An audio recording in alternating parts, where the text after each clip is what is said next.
السلام علیکم ورحمۃ اللہ وبرکاتہ. سفر کی نماز پہلا حصہ انشاءاللہ. نماز کے احکامات. ٹھیک ہے، تو قصر نماز کیا ہے اصل میں؟ کہ جو نمازیں جس میں 4 رکعت فرض کیے گئے ہیں ان 4 کو کم کر کے 2 پڑھنا، یہ قصر نماز ہے. ٹھیک ہے، لفظ قصر کا مطلب ہی کم کرنا ہوتا ہے. تو جو 4 رکعت والی فرض نمازیں ہیں ان کو سفر کی حالت میں کم کر کے 2 پڑھنا، یہ اس کا مطلب ہے قصر نماز. ٹھیک ہے. اچھا، اب قصر نماز کا حکم کیا ہے؟ کیا یہ واجب ہے؟ کیا یہ فرض ہے؟ کیا یہ اپنی مرضی پر ہے؟ کیا یہ سنت ہے؟ کیا ہے؟ ٹھیک ہے، تو اس کا حکم کیا ہے؟ اس کے بارے میں ہمیں کیا پتہ چلتا ہے کہ سفر میں نماز کو قصر کرنا یہ رسول اللہ صلی اللہ علیہ وسلم کی سنت ہے. یعنی کہ آپ صلی اللہ علیہ وسلم نے جب بھی سفر کیا تو نمازوں کو قصر کیا ہے. ٹھیک ہے، تو آپ کی سنت سے ہمیں یہ ثابت ہوتا ہے کہ آپ نے اس پر عمل کیا ہے. ٹھیک ہے. اچھا، پھر ہر قسم کے سفر میں چاہے وہ حج یا عمرے کا سفر ہو، تجارت کی غرض سے ہو یا کسی بھی وجہ سے ہو، نماز کو قصر کیا جا سکتا ہے. ٹھیک ہے، یہ نہیں کہ بس کسی خاص مقصد سے ہو تو ٹھیک ہے، اگر تفریح کے لیے جا رہے ہو تو نہیں کر سکتے ہو، نہیں، ایسا نہیں ہے. انسان کسی بھی مقصد سے سفر پر نکلے تو وہ قصر کر سکتا ہے. اچھا، پھر یہ اللہ تعالیٰ نے اپنے بندوں پر لطف و کرم ہے، یہ اللہ کا لطف و کرم ہے، اللہ کا تحفہ ہے، اور اس تحفے کو خوشی سے قبول کرنا چاہیے. جب بھی اللہ تعالیٰ دین میں ہم کو رخصت دینا کوئی، تو ہمیں پھر اس سے زیادہ نیک بننے کی ضرورت نہیں ہے. زیادہ بہتر تقوی والی بات کیا ہے کہ اللہ کی دی ہوئی رخصت کو انسان خوشی سے قبول کرے، یہ تقوی ہے زیادہ. ٹھیک ہے، ویسے بھی دنیا میں بھی دیکھیں، اگر ہمیں کوئی تحفہ دیتا ہے تو اسے خوشی کب ہوتی ہے؟ جب ہم خوشی کے ساتھ اس تحفے کو قبول کریں نا. تو یہ اللہ تعالیٰ نے جو ہمیں رخصتیں دی ہے دین میں، یہ اللہ کا ہم پر احسان ہے اور اللہ کا تحفہ ہے جسے لینا چاہیے. اچھا، لیکن اس کا جو حکم ہے اس میں علماء میں اختلاف ضرور ہے. ٹھیک ہے، کچھ علماء نے یہ کہا کہ یہ واجب ہے، یعنی کہ بندے کے پاس چوائس ہی نہیں ہے، سفر میں ہے تو وہ مسٹ کرے کہ وہ مسٹ قصر نماز پڑھے. کچھ نے یہ کہا، ٹھیک ہے، کہ واجب ہے. کچھ نے یہ کہا کہ سفر نماز جو ہے وہ واجب نہیں ہے مگر سنت ہے، چاہے تو کرے چاہے تو نہ کرے. ٹھیک ہے، لیکن زیادہ مضبوط دلائل کس چیز کے ہیں کہ سفر میں قصر نماز جو ہے کرنا چاہیے، یہ واجب ہے. یہ اس کے دلائل مضبوط ہے اس بات کے. تو اب اللہ ہی صحیح جانتا ہے، لیکن یہ سب کچھ یہ حکم کے بارے میں. ٹھیک ہے، کہ قصر نماز کیا ہے. اچھا، اب کتنی دیر کا سفر ہو تو نماز قصر کرنی چاہیے. ٹھیک ہے، کتنا دور کا فاصلہ ہے، کتنے دور ہم جا رہے ہیں. تو دیکھیں، کوئی بھی ایسی حدیث رسول اللہ صلی اللہ علیہ وسلم نے اپنی زبان سے ایک قول نہیں موجود ہے آپ صلی اللہ علیہ وسلم کا کہ آپ نے کہا ہو کہ اگر تم اتنے دور جاؤ تو نماز پڑھو قصر. ٹھیک ہے، یہ ساری احادیث آپ کے عمل کے مطابق صحابہ نے بیان کی کہ ہم فلاں جگہ پر گئے تو ہم رسول اللہ صلی اللہ علیہ وسلم نے قصر پڑھی، ہم فلاں جگہ پر گئے تو گویا کہ یہ ساری چیزیں کیا تھی؟ یہ صحابہ کرام نے آپ صلی اللہ علیہ وسلم کو مختلف موقعوں پر دیکھا کہ آپ قصر نماز پڑھ رہے ہیں. تو کسی نے چونکہ 3 میل کا فاصلہ دیکھا تو اس نے کہا کہ ہاں ہم 3 میل کے دور گئے تو آپ نے قصر پڑھ لی تھی. کسی نے کہا ہم 6 میل دور گئے تو آپ نے قصر پڑھی تھی. اس وجہ سے اس میں بہت ساری رائے ہیں. ٹھیک ہے، لیکن جو راجح بات، یعنی کہ جس بات کو علماء ترجیح دیتے ہیں وہ کیا ہے کہ دیکھیں جس زمانے، جس جگہ، جس ماحول میں ہم رہتے ہیں وہاں ہم جس چیز کو سفر سمجھتے ہیں. ٹھیک ہے، اب ایک بندہ سفر پر جا رہا ہوتا ہے تو اس کو پتا ہوتا ہے کہ میں سفر پر جا رہا ہوں. حالانکہ آپ کو پتہ ہے آج کل ٹورنٹو میں جو لوگ رہتے ہیں یا امریکہ کے بعض شہروں میں وہ روزانہ جاب کے لیے بھی 100 میل کا فاصلہ بھی کر لیتے ہیں. ٹھیک ہے، 50 میل کا فاصلہ کر لیتے ہیں. تو لیکن ان کے لیے وہ سفر پر نہیں جا رہے ہوتے ہیں، وہ بس ان کا کام ہے، وہ انہی کا شہر ہی اتنا بڑا ہے کہ شہر کے ایک کونے سے دوسرے شہر میں جا رہے ہیں، دوسرے کونے پہ جا رہے ہیں تو تو 1-1.5 گھنٹے کا سفر ہو گیا ہے نا. تو اس وجہ سے سفر کے لیے عام تعریف کیا کی گئی کہ ہمارے ماحول اور ہمارے عرف کیا ہوتا ہے کہ جس کو سب عام لوگ، ہمارے آس پاس کے لوگ، ہم لوگ سب اس کو واقعی سفر سمجھتے ہوں تو وہ سفر ہے. ٹھیک ہے. تو اب یہ انشاءاللہ اتنا کلیئر ہے، سب اندازہ لگا سکتے ہیں نا کہ اچھا میں سفر پر جا رہا ہوں. ٹھیک ہے نا. تو پھر جب اس کو یہ ہو کہ ہاں میں سفر پر جا رہا ہوں، ہاں کسٹم آف دا پیپل ہے از عرف، کہ اس زمانے کے. اب دیکھیں جو بندہ صبح سے روز کام پر جاتا ہے شہر کے ایک کونے سے دوسرے کونے پہ، وہ کہے میں سفر پر جا رہا ہوں تو لوگ اس پر ہنسیں گے کہ تم تو روز وہاں کام کرتے ہو، ہے نا. تو سفر جو بھی کسٹم ہے لوگوں کی، لوگ اس کو ایکسپٹ کرتے ہیں. نہیں، کنوینئنس نہیں دیکھ سکتے. دیکھیں جو دین کے احکامات ہیں وہ اس میں ہم اگر بندے کی مرضی پر چھوڑ دی جائے تو پھر تو ہر بندے کی کنوینئنس الگ ہوتی ہے. ایک بندہ کہے گا کہ میں گھر سے باہر نکلتا ہوں صرف تو مجھے سفر لگتا ہے نا. دین کے احکامات ہماری کنوینئنس کے لیے نہیں ہوتے، بلکہ دین کے احکامات اللہ اور اللہ کے رسول نے ہمیں جو بتا دیے، پھر علماء نے ان پر غور و فکر کر کے ہمیں واضح کر دیا، تو اسی طرح فالو کرنے کی کوشش کرنی چاہیے انسان کو. تو اچھا، تو اب کیا ہوا، حکم کیا ہوا اس کا؟ سفر کب ہوتا ہے؟ جبکہ انسان عرف میں، یعنی کہ اپنی جگہ اور ماحول کے لحاظ سے، رہن سہن کے لحاظ سے جس کو سفر سمجھے وہی سفر ہوتا ہے. ٹھیک ہے. اچھا، اب اور یہ نہیں کہ اپنا انسان اپنی مرضی سے ڈیسائیڈ کر لے. ایک جنرل رولنگ ہوتی ہے معاشرے میں، ہمیں پتہ ہوتا ہے کہ لوگ یہ اسی طرح سے سمجھ رہے ہیں، تو وہ پھر سفر ہے. اچھا، لیکن علماء نے اپنی اپنی رائے بھی دی ہے اس میں. ٹھیک ہے. امام ابو حنیفہ نے کیا کہا کہ 3 دن کی مسافت پر قصر کیا جائے، یعنی انہوں نے 3 دن کے سفر کو ہی سفر سمجھا ہے، اس سے کم کو سفر نہیں سمجھا. کیوں؟ اس کی دلیل وہ کیا دے رہے ہیں کہ رسول اللہ صلی اللہ علیہ وسلم کی ایک حدیث ہے کہ کوئی مسلمان عورت 3 دن اور 3 رات کا سفر اپنے محرم کے بغیر نہ کرے. ٹھیک ہے. تو اس وجہ سے انہوں نے کہا چونکہ رسول اللہ صلی اللہ علیہ وسلم نے یہ بات کہی تو اس کا مطلب کیا ہوا کہ 3 دن کا سفر ہے تو سفر ہے، ورنہ نہیں ہے. ٹھیک ہے. لیکن جن لوگوں نے ان کی رائے سے اختلاف کیا، امام حنیفہ کی رائے سے اختلاف کیا، انہوں نے کیا کہا کہ یہ جو حدیث ہے 3 دن کے سفر والی، وہ سفر کا فاصلہ بتانے کے لیے نہیں کہی گئی تھی. ٹھیک ہے. آپ صلی اللہ علیہ وسلم نے ایک عورت کے لیے رولنگ بتائی تھی کہ عورت کیا اکیلی سفر پر جائے یا نہ جائے. ہاں، لیکن یہ امام ابو حنیفہ کی رائے میں بتا رہی ہوں. ٹھیک ہے. کہ 3 دن کے مسافتوں، 3 دن اگر لگے کہیں جا رہے ہم، وہاں جانے میں 3 دن لگتے ہوں تو پھر وہ سفر ہے. لیکن اس کو دوسرے علماء نے اس رائے کو پسند نہیں کیا. انہوں نے کہا کہ نہیں، یہ جو حدیث امام ابو حنیفہ جس حدیث سے دلیل لے رہے ہیں نا، وہ حدیث جو ہے وہ سفر کا تعین کرنے کے لیے نہیں ہے، کہ سفر کا فاصلہ بتانے کے لیے نہیں ہے، بلکہ یہ عورت کے لیے رولنگ ہے کہ عورت سفر اکیلی کر سکتی ہے یا نہیں. ٹھیک ہے. اچھا، امام مالک، شافعی اور احمد رحم اللہ نے، ان لوگوں نے کیا کہا کہ اگر تو تم جہاں رہتے ہو وہاں سے 48 میل کی مسافت پر جا رہے ہو تم، تو پھر وہ سفر کہلائے گا، ورنہ نہیں. ٹھیک ہے. لیکن اس کا جواب کیا دیا گیا؟ جن لوگوں نے اس رائے سے اختلاف کیا اس کا جواب کیا دیا کہ یہ جو حدیث ہے جس کی بیس پر ان علماء نے یہ رائے دی ہے، یہ حدیث اصل میں ابن عباس کی طرف منسوب ہے، یعنی کہ یہ حضرت عبداللہ بن عباس کا قول ہے، نہ کہ رسول اللہ صلی اللہ علیہ وسلم کا. تو حضرت عبداللہ بن عباس جو ہے وہ 48 کے میل کی مسافت کو سفر کہتے تھے، اس سے کم کو سفر نہیں کہتے تھے. تو گویا کہ دیکھیں مختلف علماء کی باتیں ہیں. ٹھیک ہے. لیکن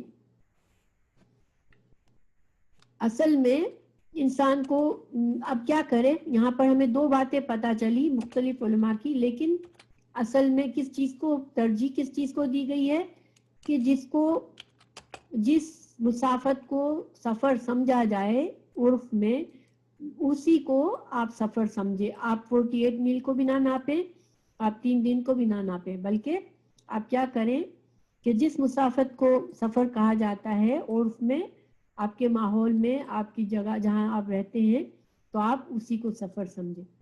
تو یہ بات آپ کی سمجھ میں آ گئی سب کو؟ اس میں کوئی کنفیوژن تو نہیں ہے؟ الحمدللہ. چلیں اب دیکھیں دوسری بات، قصر نماز کی ابتدا کیا آپ نے شہر سے کرنی چاہیے یا شہر سے باہر نکل کے کرنی چاہیے، یا گھر سے ہی گھر سے باہر نکلتے ہوئے کرنی چاہیے؟ اب یہ ویلڈ پوائنٹ ہے نا. اب سفر پر ہم جا رہے ہیں، ٹھیک ہے، ابھی ہم نکلنے والے ہیں، نماز کا وقت آیا، تو سوال پیدا ہوتا ہے کہ کیا اب تو ہم سفر پر جانے کا ارادہ کیا ہے، تو کیا اب ہم قصر نماز پڑھیں؟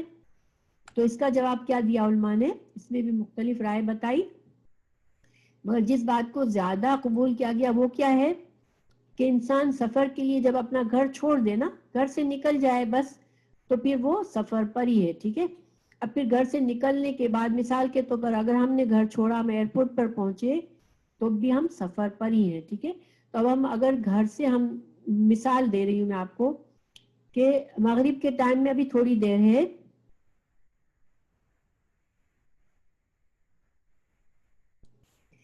ہاں دیکھ سکتے ہیں، ٹھیک ہے نا سسٹر. میں آپ لوگوں کو مختلف علماء کی باتیں بتا رہی ہوں، اور میں آپ لوگوں کو ایک جو چیز کو قبول کیا جاتا ہے عام طور پر وہ بتا رہی ہوں، ہے نا.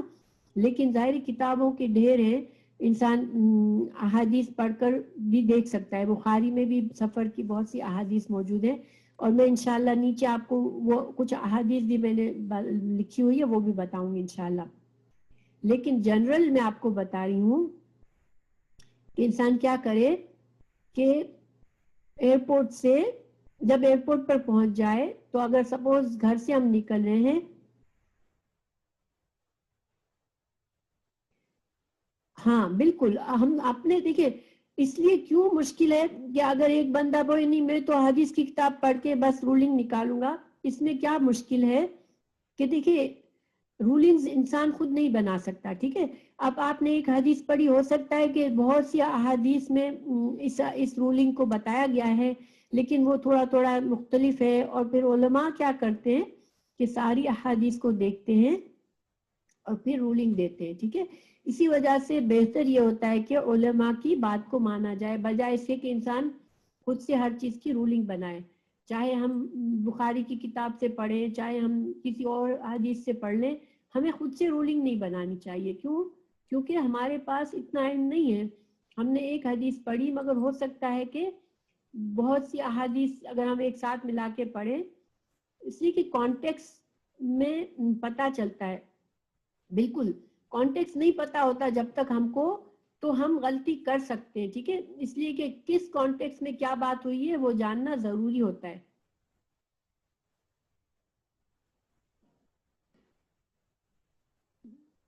ہاں بالکل، اگر ہم کہیں کہ ہمیں تو پتا ہے کہ فلاں دوا کس کام میں آتی ہے، تو ہم اٹھا کے ہم دوائی لینا شروع کر دیں. ہم ایسا نہیں کرتے نا، ہم ڈاکٹر کے پاس جاتے ہیں نا. کیوں کہ ہمیں پتا ہے کہ ڈاکٹر کو اس دوا، اس بیماری اور دوا کے بارے میں ہمارے معاملے میں اس کی ریسرچ زیادہ ہے. تو اسی طرح ہم کو بھی دین میں احتیاط ضروری ہے. ہم یہ نہیں کر سکتے کہ بھئی حدیث اٹھائی اور ہم نے اسی پر رولنگ شروع کر دی. ٹھیک ہے نا، تو علماء کو فالو کرنا بہرحال ضروری ہے، اور بہتر طریقہ یہی ہے انسان کہ اگر علم نہیں ہمارے پاس، تو ہم جس بھی، جیسے اگر ہم امام حنیفہ کو ہم فالو کر رہے ہیں، مگر ہمارے پاس زیادہ علم نہیں ہے، ہم اس کو فالو کرتے رہیں. اگر ہم امام شافعی کو فالو کر رہے ہیں، ہمارے پاس اور زیادہ علم نہیں ہے، ہم اسی کو فالو کرتے رہیں. اسی طرح کسی بھی امام کو. ٹھیک ہے، کیوں کہ بھئی بہتر ہے کہ احتیاط کا پہلو اسی میں ہے کہ انسان جس کی فکر کو صحیح طرح سے سمجھ لے، اس کو فالو کرتا رہے. لیکن علم حاصل کرنے کا فائدہ کیا ہے کہ جہاں اختلافی مسائل ہوتے ہیں، ٹھیک ہے، وہاں پر انسان، چونکہ یہ سارے امام بھی انسان تھے، ٹھیک ہے، ان سے بھی غلطیاں ہوئی ہیں، یہ نہیں کہ ایک امام کے سارے فیصلے صحیح ہیں. ٹھیک ہے،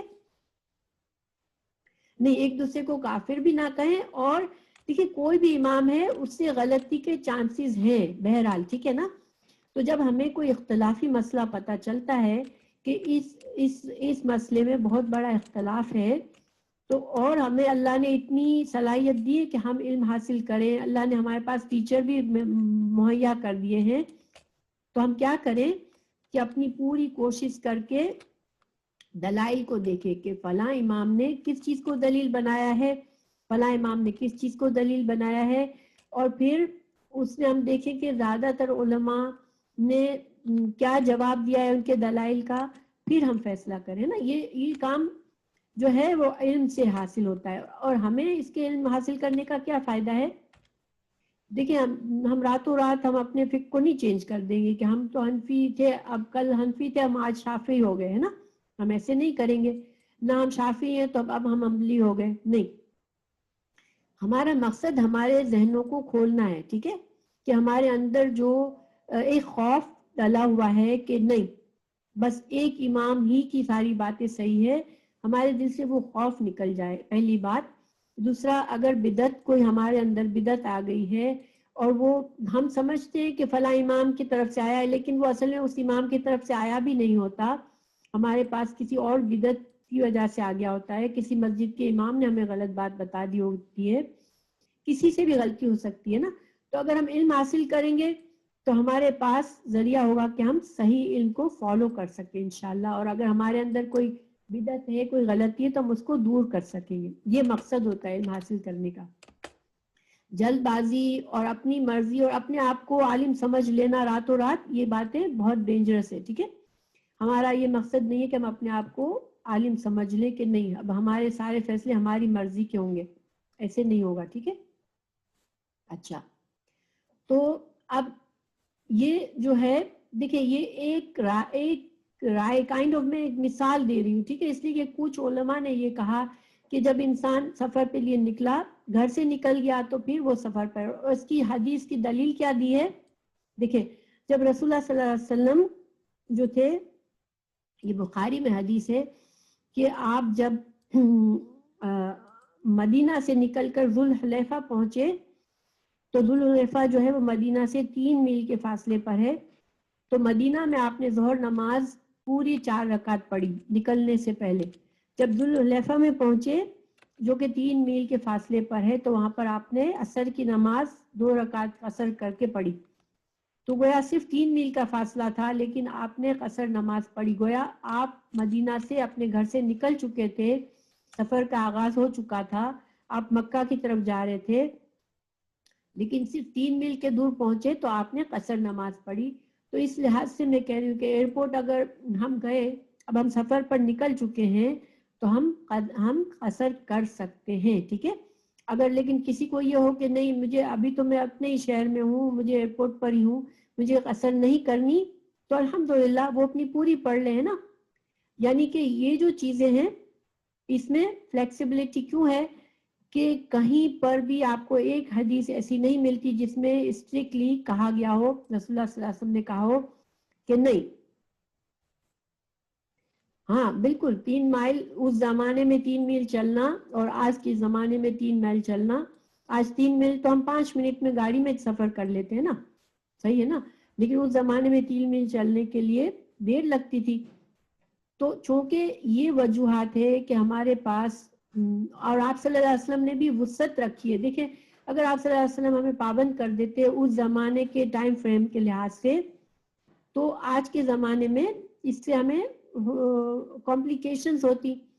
لیکن یہی اللہ سبحانہ وتعالیٰ کی حکمت ہے، اور یہی رسول اللہ صلی اللہ علیہ وسلم نے اسی حکمت کو یوز کیا ہے.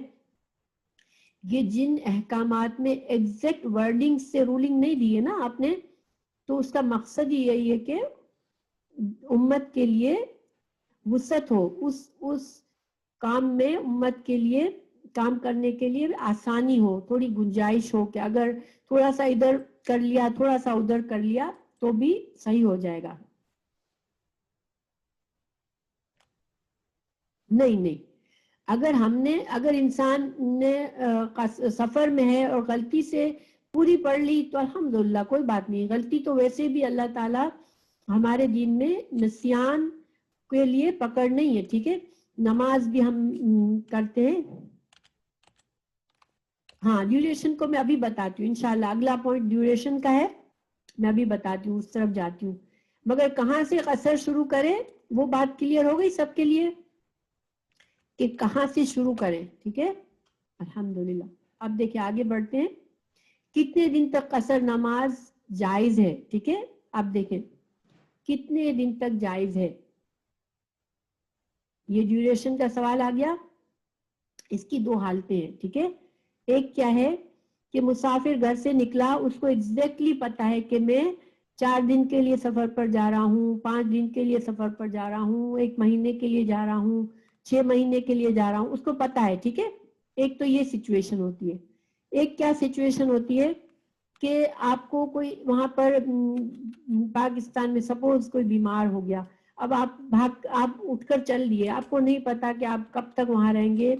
آپ کا عزیز ہے، بہت رشتہ دار ہے، قریب ہے، اب وہ بیمار ہے، آپ پریشان ہیں، آپ کو نہیں پتا آپ واپس کب جائیں گے.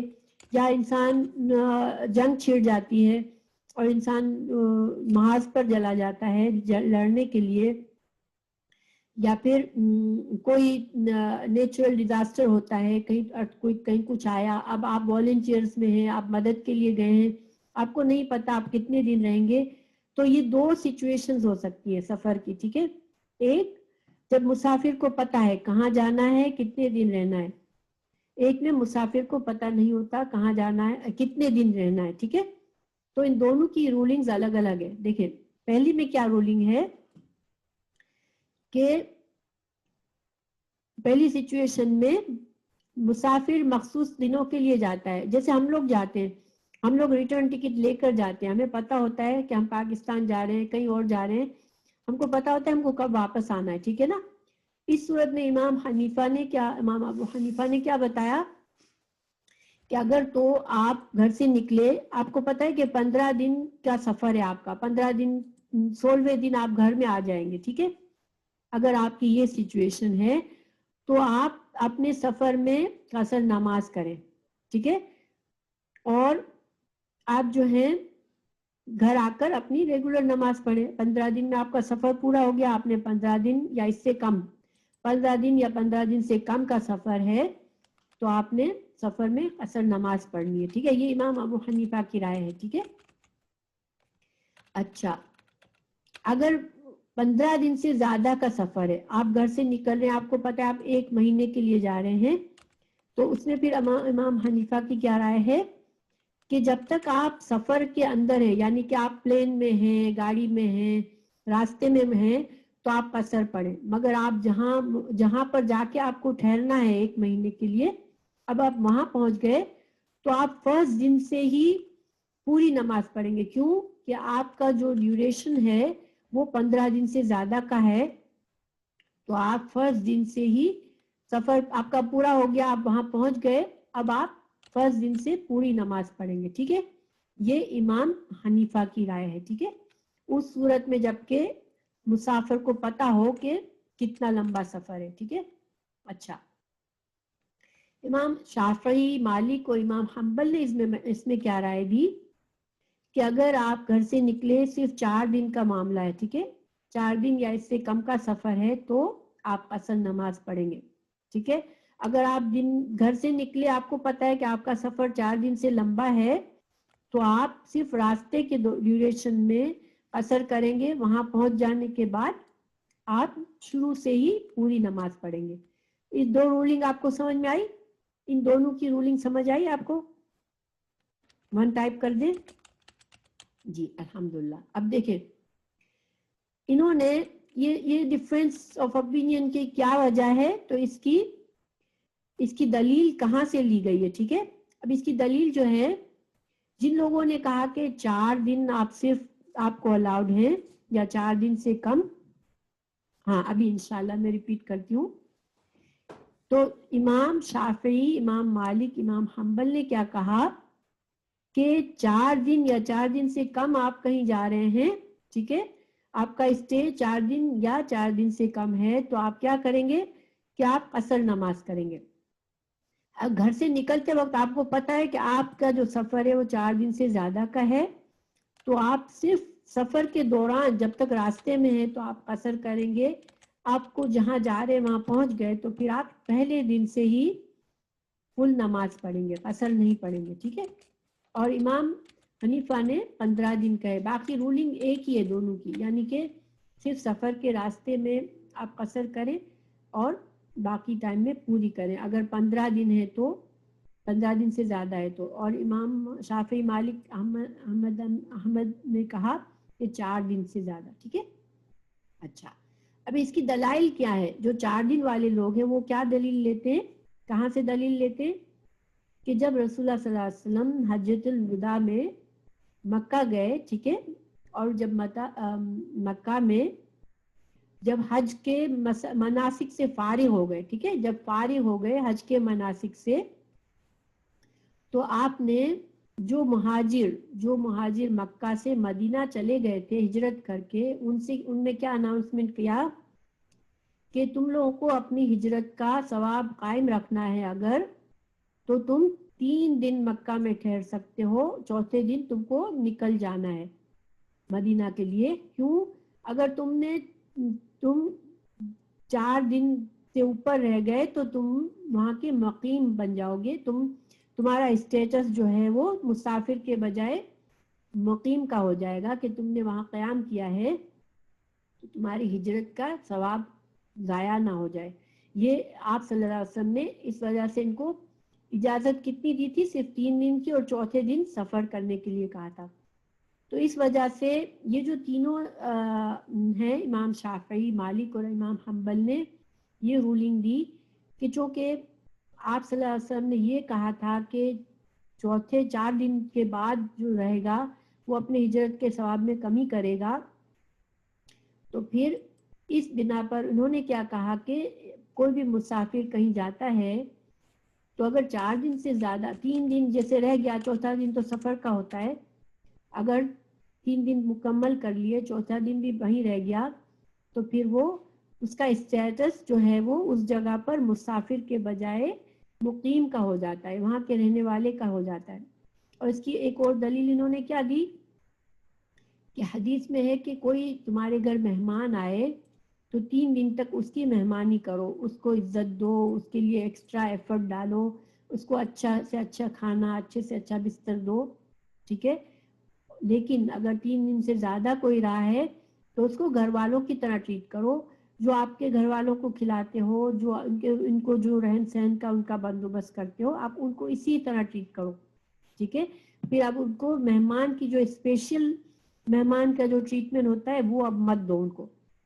تو یہ 2 دلیلوں کی وجہ سے علماء نے کیا نکالا کہ سفر بھی ہمارا 3 دن کا ہوتا ہے, ورنہ پھر ہم وہاں کے مقیم ہو جاتے ہیں. اس لیے قصر نماز 3 دن, یعنی کہ کسی نے کہا 3 دن, کسی نے کہا 4 دن. کیوں کہ چوتھے دن جو سفر کا دن ہوتا ہے اس کو بھی کاؤنٹ کر کے جس نے کہا, اس نے کہا 4 دن یا 3 دن تک تو تم سفر اگر اتنا شورٹ ہے تو تم قصر کرو, ورنہ پوری نماز پڑھو, ٹھیک ہے. یہ والی بات کلیئر آ گئی سمجھ میں؟ الحمدللہ. اور امام حنیفہ نے اسی جو فتح مکہ کی حدیث ہے اس سے انہوں نے دلیل لی ہے کہ فتح مکہ میں آپ نے فتح مکہ کے وقت آپ 15 دن مکہ میں رہے تھے, تو اس وجہ سے امام حنیفہ نے اپنی بات کی دلیل اس حدیث کو بنایا, ٹھیک ہے. اب یہ ان کی اپنی اپنی سمجھ ہے, واللہ عالم کون کس کا سمجھ زیادہ اللہ تعالیٰ کو پسند ہے وہ اللہ جانتے ہیں, لیکن ہمارے پاس چوائس ہے, ٹھیک ہے. ہم چونکہ علماء نے یہ بات ڈیسائیڈ کی ہے تو ہم کیا کریں کہ اگر تو ہمیں